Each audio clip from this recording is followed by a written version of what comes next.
नमस्कार दोस्तों, आप सुन रहे हैं 90.0 मेगाहर्ट्ज पे रेडियो ऋषिकेश, आपकी अपनी आवाज। और मैं हूं आपकी दोस्त, आपकी होस्ट कृष्णा रावत डोभाल। और आप हैं मेरे साथ यूथ जंक्शन में, जहां हम करियर की नई अपॉर्चुनिटीज के बारे में बात करेंगे। जी हाँ दोस्तों, आज हमारे साथ बातचीत के लिए स्टूडियो में मौजूद हैं ऐश्वर्या और सताक्षी, जो जियो इन्फॉर्मेटिक्स से जुड़े हुए हैं और इसमें लंबे समय से कार्य कर रहे हैं। उनसे जानेंगे इसमें करियर की कितनी बेहतर संभावनाएं हैं। सताक्षी एंड ऐश्वर्या, आप दोनों का बहुत बहुत स्वागत है रेडियो ऋषिकेश पे। Thank you ma'am. Satakshi and Aishwarya के बारे में मैं आपको बताती हूँ। सताक्षी ने कंप्यूटर इंजीनियरिंग करा है और साथ ही साथ ज्योग्राफिक इंफॉर्मेटिव सिस्टम पे MSc करा है। ऐश्वर्या ने जियो इन्फॉर्मेटिक्स में मास्टर्स करा है और PhD कर रहे हैं। तो आप दोनों से मैं बातचीत करना चाहूँगी, कितनी बेहतर अपॉर्चुनिटीज़ हैं इसमें करियर को लेकर के, वो थोड़ा हमें बताएं। जैसे कि मैम, अगर मैं अपनी बात करूं तो मैंने अपनी बैचलर के बाद जियो इन्फॉर्मेटिक्स में ज्वाइन किया था। तो बेसिकली इसमें जो मेजॉरिटी सब्जेक्ट है वो ज्योग्राफी है, और इसके साथ साथ अगर आप एप्लीकेशन रिलेटेड वर्क करना चाहते हैं तो इसका काफ़ी अच्छा एक अपॉर्चुनिटी है इसमें।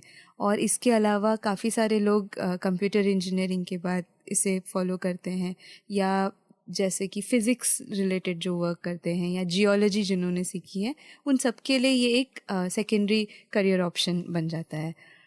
इसमें जैसे जियो डेवलपर्स होते हैं जो कि डेवलपमेंट रिलेटेड, ऐप डेवलपमेंट, इस टाइप का काम करते हैं, मशीन लर्निंग, आर्टिफिशियल इंटेलिजेंस, ऐसे काम करते हैं। इसके अलावा एनवायरनमेंट साइंस के जो ग्रेजुएट्स हैं वो भी GIS इंफॉर्मेशन टेक्नोलॉजी जो है उसको यूज़ करते हैं, और काफ़ी सारे उनके एनालिसिस और रिजल्ट्स उनके लिए यूज़फुल होते हैं। जैसे अभी हमें ऐश्वर्या ने बताया कि ऐप डेवलपर्स के लिए बहुत अच्छा फील्ड है जिसमें वो काफ़ी अच्छा इसमें काम कर सकते हैं। बातचीत के लिए हमारे साथ सताक्षी भी मौजूद हैं। सताक्षी से मैं जानना चाहूँगी, एक उत्तराखंड एक ऐसा स्टेट है, सभी लोग परिचित हैं इसकी भौगोलिक स्थिति से। इस काम को लेकर के कितनी अच्छी अपॉर्चुनिटीज़ है जॉब के लिए? जैसा कि हम देहरादून से बात कर रहे हैं तो हम देखते हैं कि IIRS है, यहाँ पे इसरो का एक संस्थान है, या फिर सर्वे ऑफ इंडिया है, या फिर यूकॉस्ट है, जो कि GIS से रिलेटेड बहुत सारे काम कर रहे हैं। तो ये जो संस्थान है ये सारे GIS पे ही काम कर रहे हैं। तो इन सब में काफ़ी सारी अपॉर्चुनिटीज़ हैं, जैसे GIS डेवलपर्स की हैं, या फिर रिसर्च एसोसिएट्स के हैं, या फिर GIS एनालिस्ट हैं, एडमिनिस्ट्रेटर्स हैं। अगर हम बाहर की भी देखें तो एयरपोर्ट अथॉरिटी ऑफ इंडिया या फिर सर्वे ऑफ इंडिया, काफ़ी सारे गवर्नमेंट जॉब्स भी ऐसे हैं जो कि GIS एनालिस्ट के लिए आते हैं। जी, तो अच्छा सताक्षी, हम बातचीत कर रहे हैं GIS में करियर की बेटर अपॉर्चुनिटीज़ किस तरीके से हम देख रहे हैं। क्या किसी कॉलेज में अगर हम सब्जेक्ट से चूज़ करते हैं तो क्या होना चाहिए, एलिजिबिलिटी क्राइटेरिया स्टूडेंट्स के लिए क्या होता है, एडमिशन प्रोसेस क्या होता है, उसके बारे में आप हमें बताएं। तो generally ma'am 12th science background के बाद आप बैचलर्स भी आपका साइंस बैकग्राउंड में होना चाहिए, तो आप मास्टर्स परस्यू कर सकते हैं इस कोर्स में, या फिर आजकल कुछ कोर्स बैचलर्स में भी जियो इन्फॉर्मेटिक्स से जुड़े कोर्सेज आ रहे हैं। मास्टर्स के बाद आप IIRS के सर्टिफिकेशन कोर्स भी रहते हैं, ऑनलाइन, ऑफलाइन भी हैं, ऑनलाइन भी हैं, आप दोनों में कुछ भी एक सर्टिफिकेशन कोर्स भी ले सकते हैं। NPTEL में भी जियो इन्फॉर्मेटिक्स से रिलेटेड ऑनलाइन सब सर्टिफिकेशन कोर्सेज हैं। जी, अभी जैसे हमें साक्षी ने बताया कि काफ़ी सारे कोर्सेज हैं जिसमें साइंस बैकग्राउंड होना चाहिए, तो आप डेफिनेटली इस कोर्स को कर सकते हैं और इसमें अपने करियर की अपॉर्चुनिटीज़ ढूंढ सकते हैं। बातचीत के लिए हमारे साथ ऐश्वर्या और साक्षी दोनों ही स्टूडियो में मौजूद हैं। अब वक्त हो चुका है एक म्यूज़िकल ब्रेक का, और हम जानना चाहेंगे ऐश्वर्या से उनकी पसंद का कोई गाना होगा जो हमारे लिसनर्स के लिए डेडिकेट करना चाहेंगी या अपने फ्रेंड्स के लिए डेडिकेट करना चाहेंगी। शांतनु मोइत्रा है, उन्होंने नदियों के आसपास एक जर्नी किया था हिमालयाज़ में, 100 डेज़ इन हिमालयाज़ के बाद उन्होंने एल्बम निकाला था, तो उसके कोई भी एक गाना चल जाएगा। जी, तो ऐश्वर्या जी की पसंद का ये गाना सुनते हैं।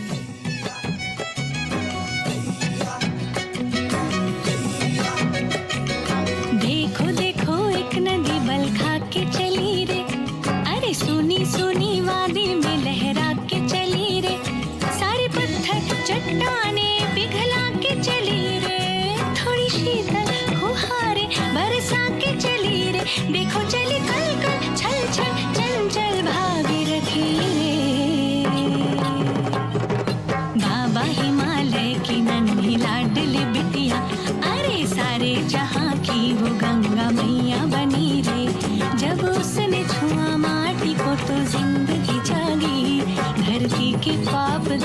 गंगा मैया बही रे।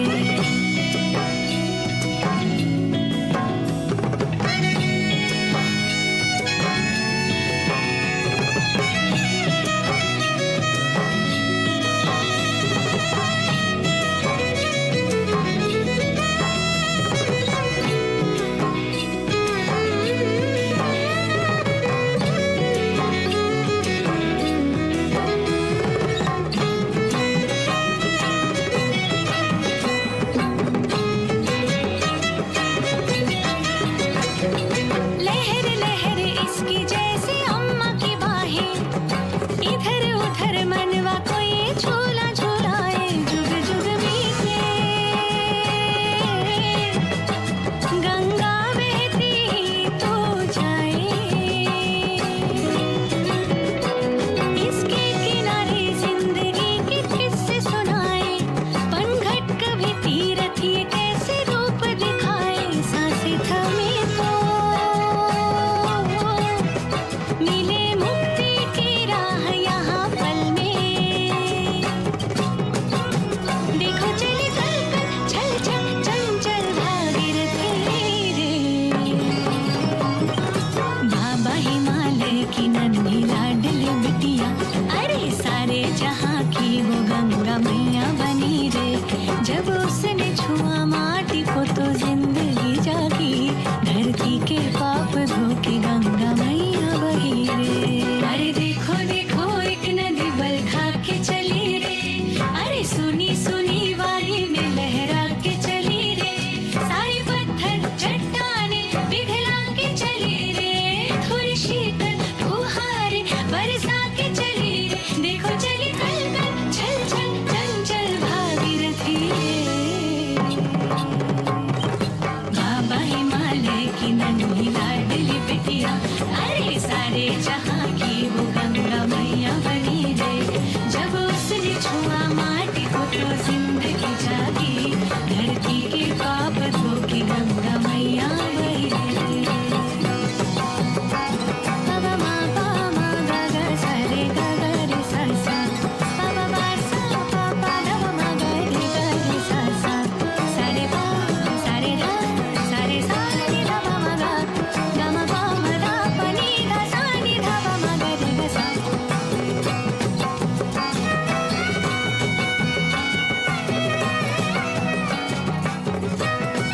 वेलकम बैक दोस्तों, आप सब लोगों का पुनः स्वागत है रेडियो ऋषिकेश में, जिसे आप सुन रहे हैं 90.0 मेगाहर्ट्ज़ पे आपकी अपनी आवाज़। और हम हैं यूथ जंक्शन में, और हमारे साथ बातचीत के लिए स्टूडियो में मौजूद हैं सताक्षी और ऐश्वर्या। हम बात कर रहे हैं रिमोट सेंसिंग में और जीआईएस में कितनी आपकी संभावनाएं हैं एक बेहतर करियर को लेकर के। जी हाँ, अब मैं बातचीत का सिलसिला जारी है इनके साथ, और मैं जानना चाहूँगी ऐश्वर्या से कि ऐश्वर्या, कोर्स करने के बाद अब माइंड में आता है कि क्या जॉब की अपॉर्चुनिटीज़ होनी चाहिए, कौन कौन से फील्ड्स में, या किस प्राइवेट और गवर्नमेंट दोनों ही सेक्टर हमारे सामने मौजूद होते हैं, तो कौन कौन से ऐसे सेक्टर्स हैं गवर्नमेंट्स में और प्राइवेट में जहाँ जॉब की अपॉर्चुनिटीज़ देखी जा सकती है। Thank you ma'am.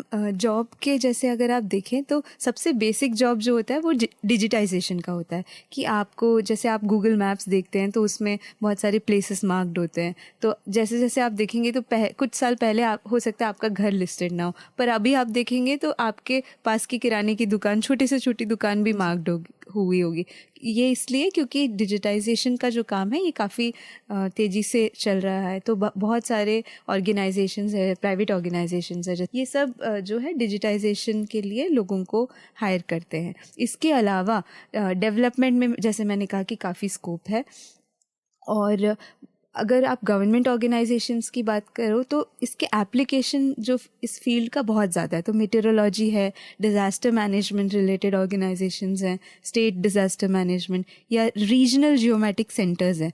यहाँ पे जैसे सर्वे ऑफ इंडिया जो ऑर्गेनाइजेशंस है, यहाँ पे एग्रीकल्चर बेस्ड जो काफ़ी सारे स्टडीज़ हैं, जैसे कि इसके अलावा इंश्योरेंस, एग्रीकल्चरल इंश्योरेंस बोलते हैं, जिसमें क्रॉप ईल्ड एस्टिमेशन, किसी का अगर किसी डिज़ास्टर से, रेनफॉल से या विंड से, साइक्लोन से क्रॉप डिस्ट्रॉय हो जाता है तो जो इंश्योरेंस क्लेम होता है, तो यहाँ ऐसे जगहों पे भी remote sensing based analysis use होता है। इसके अलावा आज के दिन पे ड्रोन टेक्नोलॉजी काफ़ी कॉमन हो गया है, तो ड्रोन बेस्ड मैपिंग के लिए बहुत सारे कंपनीज़ जो हैं ऐसे ग्रेजुएट्स को ढूंढ रहे हैं।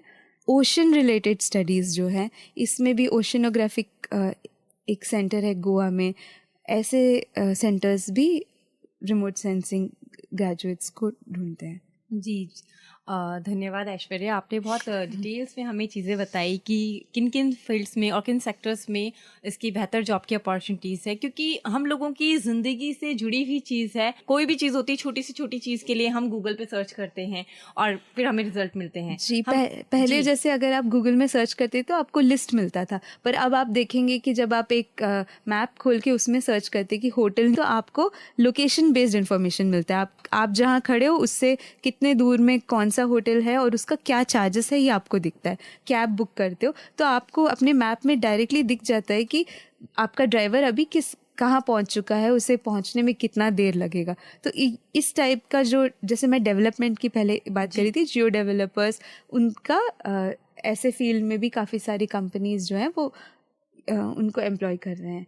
और जो नेचुरल रिसोर्स मैनेजमेंट है, इसमें भी काफ़ी अपॉर्चुनिटीज़ हैं, जहाँ पे मिनरल एक्सप्लोरेशन हो गया या जियोलॉजी बेस्ड स्टडीज़ हो गए। इसमें भी इनफैक्ट इवन आर्कियोलॉजिकल साइट्स में भी जो रिमोट सेंसिंग अप्लाई हो रहा है। तो ऐसा कोई फील्ड नहीं है जहाँ पे इसका एप्लीकेशन नहीं है। फॉरेस्ट मॉनिटरिंग, फायर मॉनिटरिंग, ऐसे सारे डिपार्टमेंट्स ये टेक्नोलॉजी को अभी यूज़ कर रहे हैं। थैंक यू ऐश्वर्या, आपने बहुत डिटेल्स में हमें बताया। और एक और, जैसे अगर सपोज़ आपको परमानेंट जॉब नहीं चाहिए, आप बिटवीन जॉब्स है या आप एक स्टूडेंट है, तो ऐसे काफ़ी सारे क्राउड फंडिंग वाले वेबसाइट्स हैं या फ्रीलांसिंग के जॉब्स हैं जो कि GIS बेस्ड हैं। तो आपको ये एक स्किल है बेसिकली, तो आप कोई भी सीख सकता है और उसके बाद एज अ फ्रीलांसर आप वर्क कर सकते हैं। थैंक यू ऐश्वर्या, आपने हमें बहुत डिटेल में चीज़ें बताई कि एग्रीकल्चर इन्फॉर्मेशन में, ड्रोन बेस्ड मैपिंग में, कि इन सब चीज़ों में किस तरीके से हम इस चीज़ को यूज़ करते हैं। तो डेफिनेटली ये हमारी रोज़मर्रा से जुड़ी हुई चीज़ें हैं जिसको हम एज अपने करियर में भी लेके आ रहे हैं। बातचीत का सिलसिला आप दोनों से ऐसे ही जारी रहेगा। अब मैं जानना चाहूँगी सताक्षी से कि सताक्षी, टीचिंग का भी एक ऑप्शन होता है, PhD का भी होता है, रिसर्चर की हम बात करते हैं, तो उसमें आप किस तरीके से देखते हैं इस सब्जेक्ट को? रिसर्च में अगर हम बात करें तो GIS का काफ़ी ज़्यादा स्कोप है, और अगर हम टीचिंग से देखें तो UGC नेट देख के आप असिस्टेंट प्रोफेसर के लिए भी अप्लाई कर सकते हैं। तो जैसा कि मैंने बताया कि असिस्टेंट प्रोफेसर्स के लिए भी हम अप्लाई कर सकते हैं। साथ ही साथ आजकल DST भी GIS को ज़्यादा प्रमोट कर रहा है, और हम देख रहे हैं कि ट्रक्स के लिए ऐप्स बन रहे हैं, या फिर शिपमेंट्स के नेविगेशन के लिए ऐप्स हैं, या फिर फ्लाइट नेविगेशन है। उन सब में भी इस चीज़ का ज़्यादा से ज़्यादा लोग यूज़ कर रहे हैं अब। तो इन सब चीज़ों में भी GIS का बहुत ज़्यादा स्कोप है।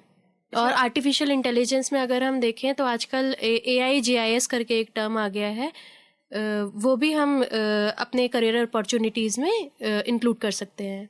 जी, धन्यवाद सताक्षी। जैसे आपने हमें बताया कि आप शिप नेविगेशन से लेकर के एयर नेविगेशन के लिए इन सब चीज़ों का यूज़ होता है, और आर्टिफिशियल इंटेलिजेंस में भी इसका काफ़ी इस्तेमाल किया जा रहा है।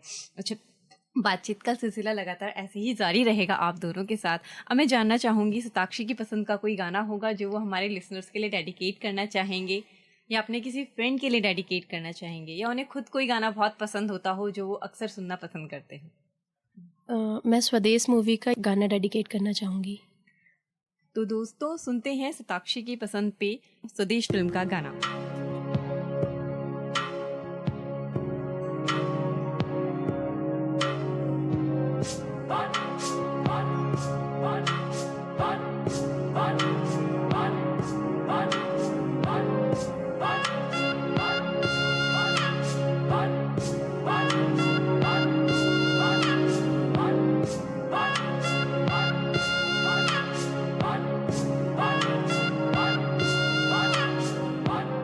ये जो देश है तेरा, स्वदेश है तेरा, तुझे है पुकारा।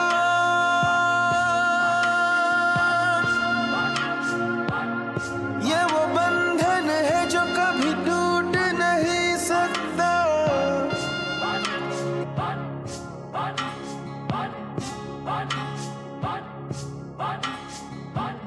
मिट्टी की है जो खुशबू तू कैसे भुलाएगा।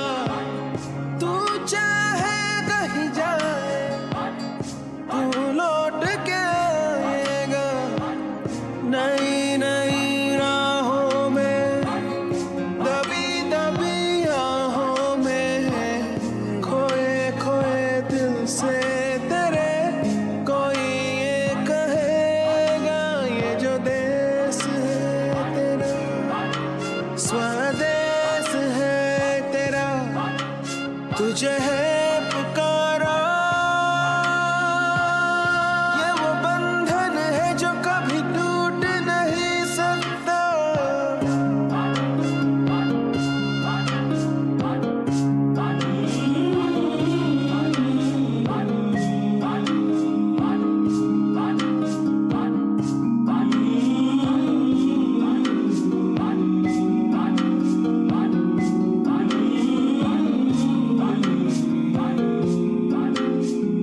तुझसे जिंदगी है ये कह रही, सब तो पा लिया, अब है क्या कमी।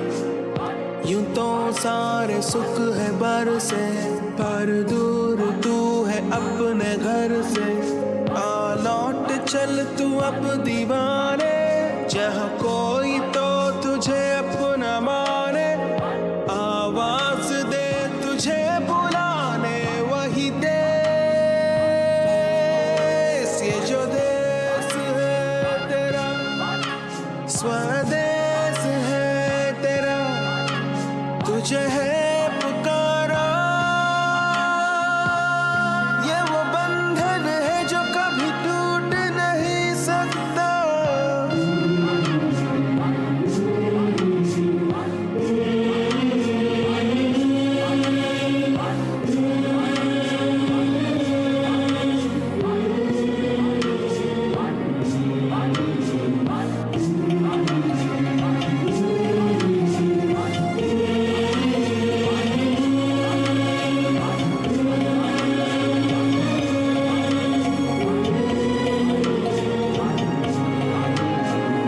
ये पल है वही जिसमें है चुपी पूरी एक सदी।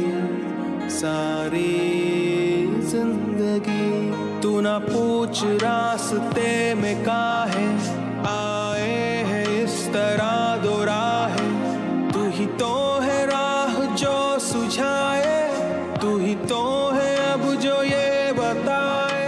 जाए तो किस दिशा में जाए वही देश। ये जो देश है तेरा, स्वदेश है तेरा, तुझे है पुकारा। ये वो बंधन है जो कभी टूट नहीं सकता।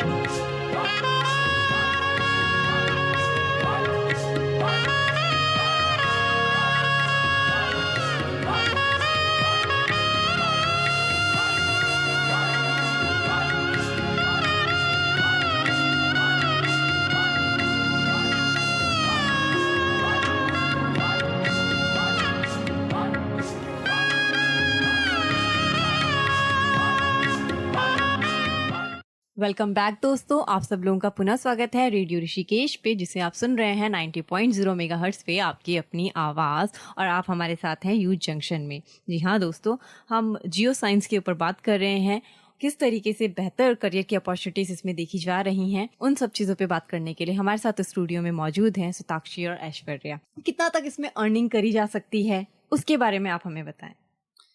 क्योंकि ये एक टेक्निकल पोस्ट है और इसमें स्पेशलाइज्ड नॉलेज है, तो इसका जो यूजुअली जो रिनमरेशन रहता है ये बाकी एवरेज कोर्सेज से ज़्यादा रहता है। तो जैसे अगर आप एज अ प्रोजेक्ट फेलो कहीं पे ज्वाइन करते हैं किसी रिसर्च ऑर्गेनाइजेशन में, तो आपका स्टार्टिंग पे 32,000 इस लेवल पे होता है। जो प्राइवेट ऑर्गेनाइजेशंस हैं वो बेस्ड ऑन वर्क आपको कितने दिन का पे है, कितना दिन आप काम करें, उस हिसाब से होता है। तो 10,000 से स्टार्ट करके काफ़ी आगे तक। वही अगर आप एक डेवलपर हैं तो जैसे एक एवरेज कंप्यूटर डेवलपर के जो रिनोमरेशंस होते हैं उससे भी थोड़ा सा ज़्यादा आपको एज अ जियो डेवलपर मिल सकता है। और इसकी काफ़ी रिक्वायरमेंट भी है। जैसे अगर आप देखेंगे तो पहले इसे एज एन ऑप्शनल सब्जेक्ट या एज अ स्पेशल सब्जेक्ट माना जाता था, पर अब धीरे धीरे ये कोर करिकुलम में भी शामिल हो रहा है। तो अगर आप नेट का एग्ज़ाम देखते हैं तो इनिशियली जियोमेटिक का कोर्स करने के बाद आपको या फिर एनवायरनमेंट साइंस में या जियोलॉजिकल साइंसेस में या जियोग्राफी में, ऐसे सब्जेक्ट्स में आपको अपना नेट का एग्ज़ाम का तैयारी करना पड़ता था। पर या अर्थ साइंस हो गया। पर आज के दिन पे यूजीसी ने एक इस पर्टिकुलर सब्जेक्ट पे ही एक जियोमेटिक इंजीनियरिंग का नेट का एग्ज़ाम कंडक्ट स्टार्ट किया है। यूपीएससी में भी आजकल जियो साइंटिस्ट के पोस्ट पे काफ़ी वैकेंसीज आते हैं। तो धीरे धीरे जो ये एक सब्जेक्ट है इसको रिकग्निशन मिल रहा है। और इस मतलब पहले क्या होता था कि ऐसा एक पोस्ट था बट इसको फिल कर दिया जाता था जो असिस्टेंट ब्रांचेस थे उसके थ्रू, क्योंकि एक मल्टी डिसिप्लिनरी फील्ड है। पर आज के दिन पे पर्टिकुलरली इसी नाम से ही पोस्ट या कोर्सेज आने लगे हैं। तो धीरे धीरे जो आगे चल के इसका जो अपॉर्चुनिटीज़ है ये बढ़ ही रहे हैं। इंटरेस्टिंगली मैं एक और चीज़ ऐड करना चाहूँगी कि जैसे अभी मैंने जो भी फील्ड्स बताए, इसके अलावा बिजनेस में भी ये काफ़ी यूज़फुल है कि कहाँ पे आप अपना न्यू सेंटर खोलेंगे, या जैसे अगर आप एसबीआई का एक न्यू एटीएम डिसाइड करना चाहते हैं कि कहाँ इसको स्टार्ट करना है, या फिर कहीं आप एक ब्रांच खोलना चाहते हैं, या फिर जैसे आपके कहीं आपको एक हॉस्पिटल सेटअप करना है या स्कूल सेटअप करना है या वेस्ट मैनेजमेंट फैसिलिटी सेटअप करनी है, तो इसमें भी काफ़ी टाइप के मल्टी क्राइटेरिया एनालिसिस होते हैं जो कि आसपास के लोकेशन को और जो प्रॉफिट है इसको देख के डिज़ाइन होता है।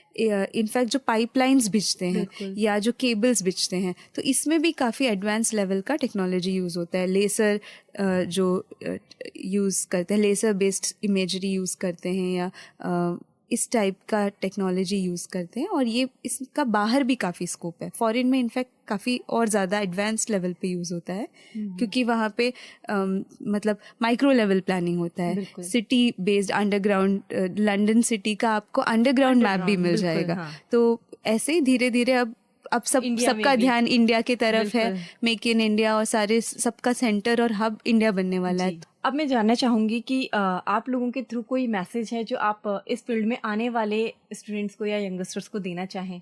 मैं ये देना चाहूँगी कि काफ़ी सारे जो कोर्सेज है ये यूट्यूब पे और ऐसे अवेलेबल है। तो अगर आप इस फील्ड से नहीं हैं तो भी ये इसका एप्लीकेशन का जो स्कोप है वो बहुत ह्यूज है। तो आप किसी भी फील्ड से हो, आपको कुछ ना कुछ एक कनेक्शन मिल जाएगा जहाँ पे आप इस टाइप ऑफ, ये एक टेक्नोलॉजी, एक टूल है जो आप अपने साइंस में या अपने जॉब पे या अपने फील्ड में इसको अप्लाई कर सकते हैं। तो आप इसके बारे में काफ़ी ओपनली भी इंफॉर्मेशन अवेलेबल है। यूट्यूब पे ट्यूटोरियल्स हैं, फ्री सॉफ्टवेयर्स हैं, गूगल मैप्स हैं या गूगल अर्थ है। तो ये सब जो फैसिलिटीज़ है इसको आप खुद से भी यूज़ कर सकते हैं। तो अभी हमें ऐश्वर्या ने मैसेज दिया आने वाले बच्चों के लिए जो इस क्षेत्र में जुड़ना चाहते हैं कि काफ़ी सारे ऐसे ऑप्शंस हैं जो आपको ऑनलाइन भी मिल जाएंगे। आप इसमें नॉलेज लीजिए और डेफिनेटली कहीं ना कहीं आपके काम आएगी। अब मैं जानना चाहूँगी सताक्षी कोई मैसेज देना चाहें? जी, मैं बोलना चाहूँगी कि आने वाला समय आर्टिफिशियल इंटेलिजेंस का है और जितना भी यूथ है हम लोग अब सब स्कूल से ही कोडिंग सीखते हुए आ रहे हैं। Machine learning, speech recognition, computer vision extraction, ये सारी चीज़ें हैं जिनमें वो अपना थोड़ा सा फोकस करके इस फील्ड में ज़्यादा से ज़्यादा पैसा कमा सकते हैं और ज़्यादा से ज़्यादा अपने आप को कि अपने फ्यूचर को एक्सप्लोर कर सकते हैं। Thank you. धन्यवाद सताक्षी और ऐश्वर्या, आप दोनों का आपने अपना अमूल्य समय रेडियो ऋषिकेश को दिया। अब वक्त हो चुका है आप सबसे विदा लेने का। दोस्तों, मुझे दीजिए इजाज़त। मैं आपकी दोस्त कृष्णा रावत डोभाल, मेरे सहयोगी अंकित रावत और हमारे कार्यक्रम के प्रोड्यूसर राजेश पांडे। अगली बार फिर मुलाकात होगी यूथ जंक्शन में। फिर से आपके करियर को लेकर के हम बात करेंगे, एक्सपर्ट से जानेंगे उनकी राय, कितनी बेहतर संभावनाएं हैं अलग फील्ड में करियर को लेकर के। तब तक के लिए सुनते रहिए रेडियो ऋषिकेश 90.0 मेगाहर्ट्ज पे आपकी अपनी आवाज़, और अपना ध्यान रखिएगा। दोस्तों, हमारा कार्यक्रम आपको कैसा लगा हमें फीडबैक के माध्यम से बताइएगा। हमारा व्हाट्सएप नंबर है 9411392967। मैं रिपीट कर रही हूँ 9411392967।